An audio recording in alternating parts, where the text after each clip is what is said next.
Assalomu alaykum.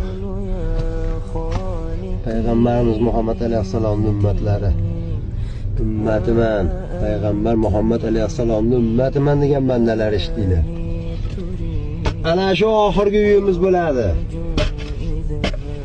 Knyaz uyida yashasangiz ham shu qora tuproqqa murojaat qilasiz bir kun.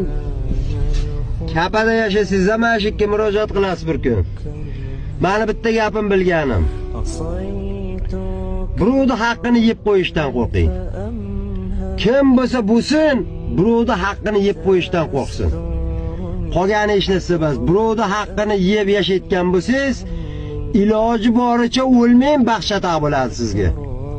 Iloji boricha o'lmang, bag'is chataq bo'ladi.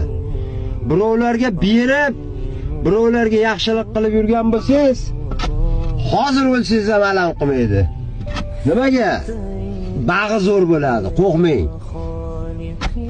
Birovning haqqini yeyishdan qo'rqing. Kim haqqini yeyish? Yetim, yesir, beva, bechora, nogironlarning haqqini yeyishda. Oxiratingizni o'ylasangiz, Allohdan qo'rqsangiz, birovning haqqidan ham qo'rqasiz.